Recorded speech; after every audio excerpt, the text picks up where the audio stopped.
everyone, Dan here from the Diamond Minecraft, and welcome to another Minecraft mod showcase, where today we're going to be getting all evil and creepy with the Evilcraft mod. Now, this mod has a very simple name, but comes with some really cool features, such as using blood to repair your tools, werewolf villagers, and tons more too. So if you like to be a little bit on the dark side, or you just like kicking its butt, then this is the mod for you. So we're not going to be able to get too much blood from Grim. Maybe Trayaurus will be willing to give up some. Okay, maybe not. But anyway, let's get started. And the first thing you're going to look at is a brand new ore, which generates pretty much everywhere. And it's called the Dark Ore. And when you mine it, you will get some of these bad boys, which are dark gems. And you'll be able to use these for pretty much every recipe in this mod. So you're going to need a ton of these. I'm not sure how many break per use, but we'll find out in a bit. So, Trayaurus, you're in the way a little bit there, buddy. Can you just squidge along a little bit? It's okay. It's okay. I won't steal your blood if you just move out the way, okay?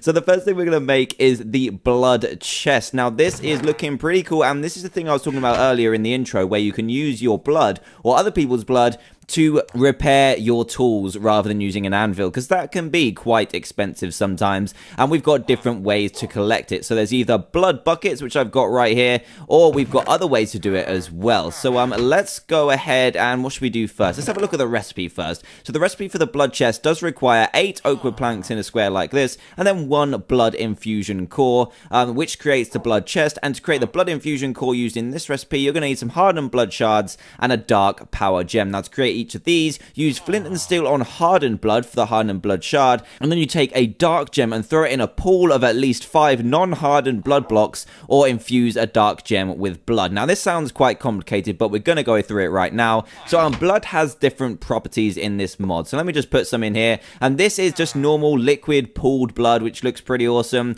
and we're going to make it so that there's 6 bits of it. So let's just do this so we can oh god, it's turned hard already. So as you can see, if it's not raining, a pool of blood won't stay as liquid. It will actually turn into this stuff, which is hardened blood. So let me just see if we can get all like this and throw in a dark gem. Probably not working because it's not like completely flat. Come on, show me. Oh my god, there we go, there we go. It sucked it all up and created the dark power gem, which is used in this recipe right here for the blood infusion core. Now we need all this to go hard, so let's see if we can get it to go hard again. And what we need to do is use a flint and steel on it, and we'll get some of those shards. So here we go. Let's use a flint and steel, bam, and there we go. We get some of these awesome hardened blood shards, and we actually get 9, which is really handy because that's what you need for the blood infusion core. So you don't need too much whatsoever, and you can use these together to make the blood infusion core. Now you have another way to get the dark power gem as well, which is by using this machine over here, which is the blood infuser. And to craft one of these, you need 1 more blood infusion core and then 8 cobblestone around the edge to make the blood infuser.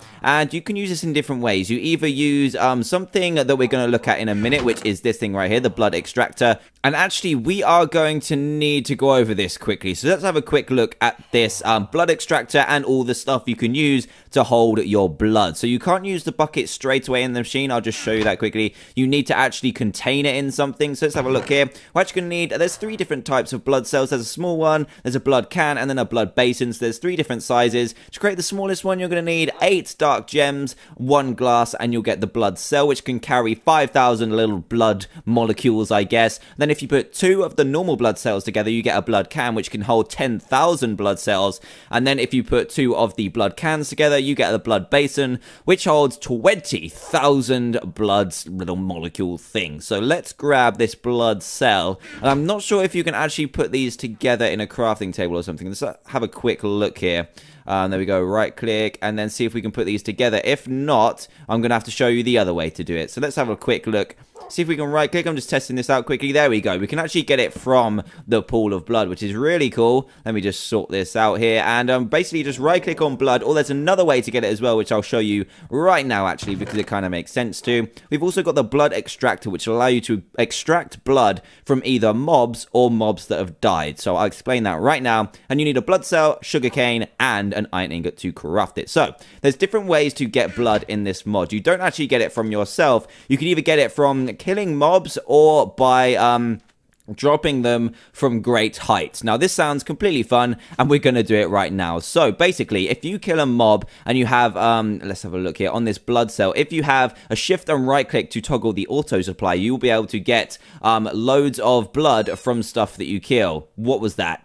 we'll get to... oh, he died. We'll get to those in a second. They're pretty stupid, though. Look, he just flew into a cactus and died. But anyway, let's go shift and right-click and see if it will work. So let's take a look at the blood cell quickly. We've got 1,910, and let's see if killing a sheep will make it go even higher. There we go. Let's see if it goes up. It doesn't go up. So apparently, you're supposed to be able to kill mobs, but maybe it doesn't work every time. But I know a way that will work definitely every time, which is dropping them from a great height. So if you knock a sheep off a post just like this, oh my god, sheep's gonna die, it will drop its blood on the floor. So this is kind of a blood infused block. Let's do it again. Let's just drop one from here. It will die. It will work on pretty much every mob that drops from a great height and then drop you off there. There you go, you die, you little punk. And it will change into a blood infused block. So now what you can do is right click with a blood extractor and extract the blood out of it, and then collect it in the blood cell as well, which is really, really cool. So when you right click with the blood extractor, it will use up a use, and then it will create the blood. Just like, wow, I've made quite the mess here. But anyway, that is how that works.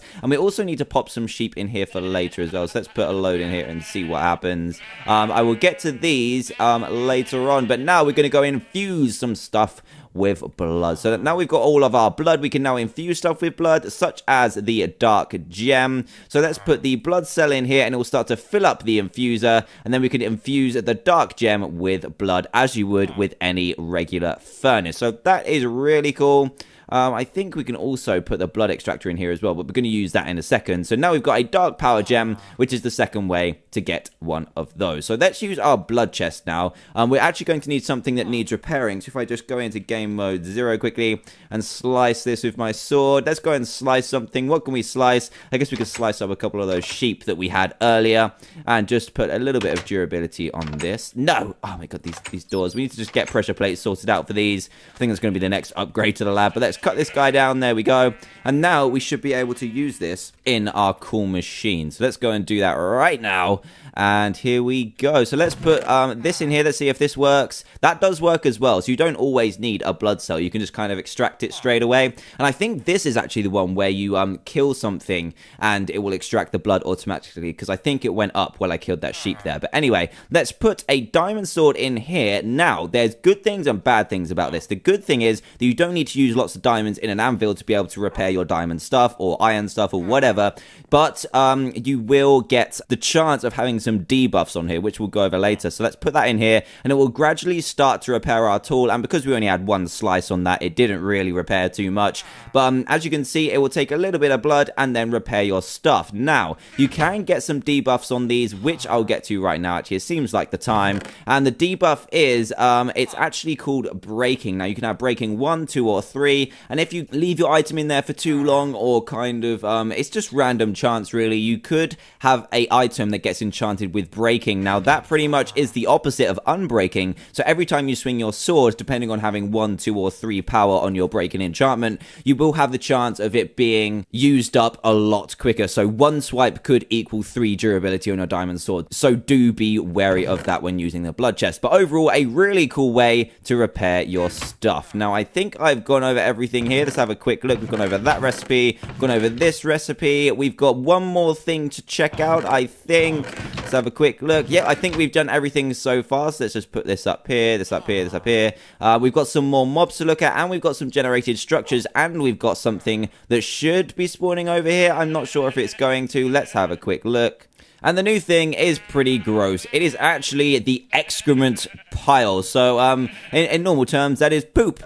So the excrement pile will actually generate when you've got loads of animals in one area, but it's kind of cool. It's really useful. It might stink a little bit, just a little bit. But what it's allowed to do is use as bone meal, which is really cool. So that's just another way to get some kind of bone meal without having to kill skeletons. But you will have to clean up after your animals pretty much all of the time, which is a little bit of a gross job. Now, in this chest here, we have a few more items which I'm going to take a look at. Let's just move some of these. And the first one is the lightning bomb and the lightning grenade. Now, I'm not going to show you all the recipes for these because not enough items hasn't been upgraded and it takes a lot of time. And all the recipes are in the description below as well, so let's check these out. So the first one is the lightning grenade. Let's throw this bad boy. Here we go. Let's throw it over here. Boom! And it will spawn lightning wherever it lands, which is really cool. And then we've also got the lightning bomb. Oh god, I set it on fire. Just get out of here. please. And we've also got the lightning bomb, which pretty much just summons more kinds of lightning and will do more damage as well. So let's go. And there we go. It'll spawn lightning. I'm not sure why the lightning isn't rendering. It's a little bit weird. Maybe because it's not kind of that weather. But anyway, you can see it does a little bit more damage and is very useful if you want some lightning spawning in and destroying your enemies. So the next item is actually pretty interesting. It's another thing we can infuse with blood, and that is the dead bush. Now, it sounds a little bit strange, but let's infuse this dead bush with some blood, and what you'll see happen... Oh god, no, Treos is swimming in blood. That was a little bit gross, sir. How did you not get stains all over your white jacket? You must have some kind of protective layer over the top of it. But anyway, we've infused this dead bush with blood, and now it is an undead sapling. Now, we should be able to grow this now into an undead tree. So kind of like a zombie tree, I guess. So I think we need some grass over here. Is there any grass? I need some grass right now to grow this bad boy. So let's go over here and plant this down right here, and we should be able to grow this. I'm not sure if it works with bone meal. It actually does, and these trees are really cool. They don't really have that much purpose, but they do look awesome because look, they're dripping with blood. How creepy is that? That's so weird. And you can also get the logs and wood and creepy leaves as well. If you just want to create like an evil lair, it's really handy for that. And of course, it drips blood.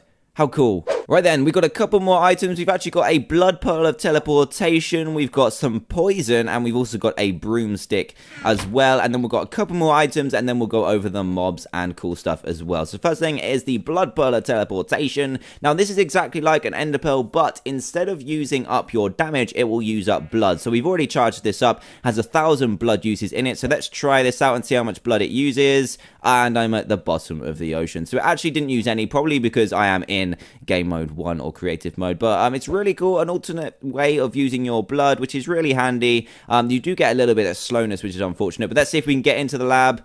No, that's going to be a terrible shot. Let's try it again. Go on, see where we get. We're on top of the lab. That is beautiful. So that is the blood pearl of teleportation. And then we also have a poison bucket as well, which is crafted with the poison sacks we kind of saw earlier from a certain mob dying. But this is, it doesn't generate naturally, but you can create it, and it pretty much will just will kill you when you go in it, which is not good. Not good at all. And it will give you poison too.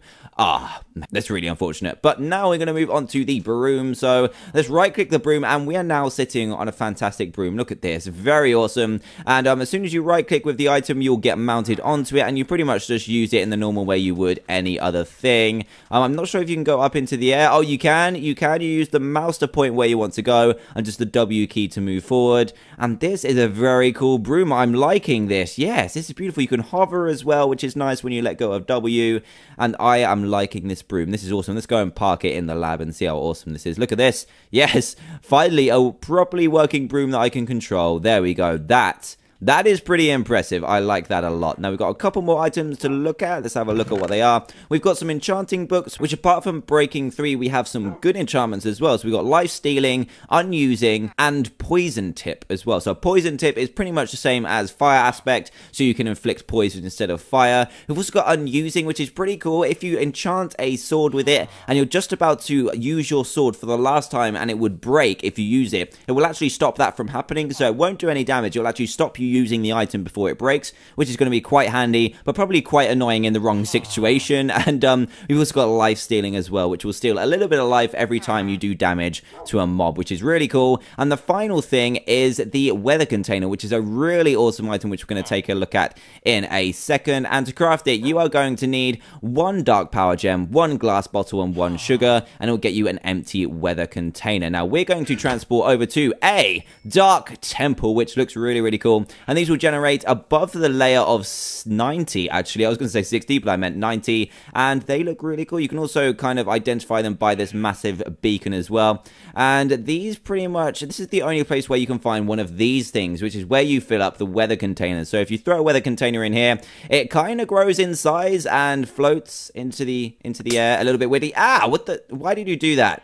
Why? But anyway, what they do is you throw the weather container in there and it will change the weather to the opposite of when you put the weather container in. So this one is a weather container which will produce sunshine, but the weather has changed to rain. But of course, we're in a snow biome, so it's changed to snow. So if we grab another weather container, just an empty one here, let's go and throw it back into here and see what happens. And it's actually got a cooldown period, actually. So we've got a black kind of beacon light coming out, and when that changes back to brown, you can use the beacon again. So right now, let's just change it back to sunshine with our weather container. Let's see what happens. Go on, change to sun. There we go. It's beautiful. Really handy if you need a certain kind of weather at a certain time, and just a really cool thing. Now let's go into time set the night, and we're going to try out some brand new mobs. So the first one we're going to go over is the netherfish, which works exactly like the silverfish but in the nether. So if you break netherrack or something else like nether quartz, you do have a chance of these bad boys spawning. They're pretty crazy. They got 12 health. They look pretty, they're kind of fast. Are they faster than normal silverfish?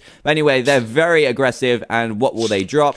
They will actually drop a beautiful piece of, is that gunpowder? That is gunpowder indeed. The next thing is one we kind of looked at earlier, which ran into the cactus. And that is the poisonous libel. Now, these will actually follow any mob, so these can kill sheep and stuff like that. They're really fast, but they only have 1 health, and they will come after you, and they won't stop biting you and poisoning you until they die. And they will actually drop. Oh, come here. Oh, my God, they're so fast. Let's try and punch it. Punch. There we go. They will drop poisonous ink sacs, which allow you to create poisonous potatoes, and the buckets of poison we looked at earlier as well. And now we have a special type of villager. Actually, let's look at something else first. Let's look at the werewolf first, and then I'll have a look at the special type of villager. So here's the werewolf. Look at this guy. He's pretty scary, I'm not gonna lie, and he has a chance of dropping a lot of stuff. Let's go for it. And he has a chance of dropping werewolf bones, also werewolf fur, and werewolf flesh as well. Now, let's have a look at this special type of villager. Let's go back into the morning or the daytime and spawn in some villagers, and we're looking for a very special one. None of these guys, none of these guys. We're looking for a guy in full purple. Let's see if we can find him. Is this the guy? Nope, we're looking for a guy just like this, but he's not got that dark strip of purple in the middle. Come on, show me the villager. There he is. Look at this guy. Look, he's looking all evil and stuff. You can actually trade with him for the evil craft items. So he takes dark gems instead of emeralds, and you can trade for stuff like blood infusion cores. So that is a really good trade, actually, because you need a lot of dark gems to make this, and it kind of saves you the hassle. So that's really cool. But he has another cool feature. When you get to nighttime, check this out, watch him very carefully. When it is a full moon, is it not a full moon tonight? That's so upsetting. Oh, it is a full moon. Oh, God, there we go. He changes into a flipping werewolf overnight. So be very careful of this guy. If you live near a village or something, look out for them, kind of contain them, because otherwise they will turn into a werewolf and absolutely destroy you. And I think that is pretty much the Evil Craft mod. Okay, guys, there's actually one more thing I forgot to show you, which I'm going to just slot in the video here, and that is you can, it's kind of weird to explain, you can actually produce farts in this mod. You may have seen it in the intro, but anyway, what you need to do is when you shift, nothing happens, which kind of seems a little bit disappointing, but if you press shift and then press the P key, you will see in the chat it says farting enabled, and this is kind of strange. When you press shift, there we go. You'll let out a little, well, I was going to say a little fart, but that's pretty powerful. Look at that. Oh my goodness. But anyway, I thought I'd just slot that in there, and now I'll get to the outro. Wow. So if you do like what you see and do want to play it for yourself, which I'd highly recommend, then do go down into the description below where you'll find a link to download this mod. It's very cool, got some really nice and interesting features such as the blood infusion and all this crazy stuff where you extract all the blood and creepy things. But anyway, it's really cool. And if you happen to be new to the channel as well, please do subscribe and join Team TDM for daily Minecraft videos. And if you also did enjoy this video as well, a like would be greatly appreciated too. So thanks again for watching, everyone, and I will see you all next time. Goodbye.